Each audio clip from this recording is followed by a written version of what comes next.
Hi friends, ఈరోజు వీడియోలో మనకు దీపావళి స్పెషల్ ప్రమిదలు ఏ విధంగా తయారు చేయాలో ఈరోజు వీడియోలో చూద్దాం. దానికి కావాల్సింది మనకు బియ్యం పిండి తీసుకోవాలి. ఒక కప్ వచ్చేసి మనకు బియ్యం పిండి అయినా పర్వాలేదు, గోధుమ పిండితో అయినా ప్రమిదలు మనము ఈజీగా తయారు చేసుకోవచ్చు. తీసుకున్న తర్వాత దాంట్లో కొద్దిగా వాటర్ పోసుకుంటా మనము కలుపుకోవాలి. పిండి అనేది బాగా మెత్తగా కాకుండా బాగా గట్టి కాకుండా ఒక మీడియం సైజు మనము పిండి అనేది కలుపుకోవాలి. ఈ విధంగా మెత్తగా కలుపుకోవాలి.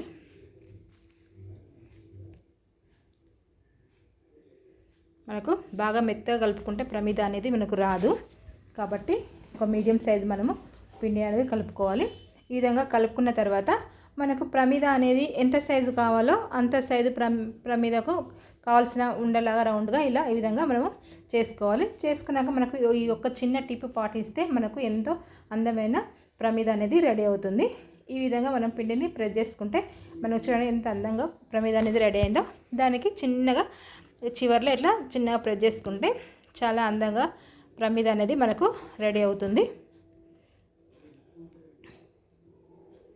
ఇదే విధంగా పిండిని కూడా ప్రమిదలాగా చేసుకోవాలి. మనకు చిన్న సైజు కావాలంటే మనం చిన్న సైజు కూడా చేసుకోవచ్చు.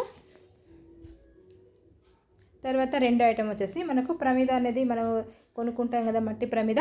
ఆ మట్టి ప్రమిదను కూడా ఈ విధంగా ప్రెస్ చేసుకుంటే మనకు చూడండి ప్రమిద అనేది చాలా సూపర్గా మనకు అందంగా కనబడుతుంది. దీన్ని కూడా ఒక చివర్లో ఈ విధంగా ప్రెస్ చేసుకుంటే మనకు ప్రమిద అనేది రెడీ అవుతుంది. నెక్స్ట్ ఇంకొక ప్రమిద వచ్చేసి దీన్ని కూడా రౌండ్గా చేసుకొని మనకి ఇంట్లో ఏ వస్తువు ఉన్నా మనకు ప్రమిదలా కనబడితే మనకు ఎంతో అందంగా ఉంటుంది కదా. దీన్ని కూడా ఈ విధంగా ప్రెస్ చేసుకొని చిన్నగా మనము ఈ విధంగా తయారు చేసుకోవచ్చు. ఇలా చేసుకుంటే మనకు ఆయిల్ అనేది ఎక్కువ పట్టదు, కాబట్టి ఈ విధంగా తయారు చేసుకోండి. ఈ వీడియో మీకు నచ్చినట్లయితే లైక్ చేయండి, షేర్ చేయండి, సబ్స్క్రైబ్ చేయండి. Thank you for watching.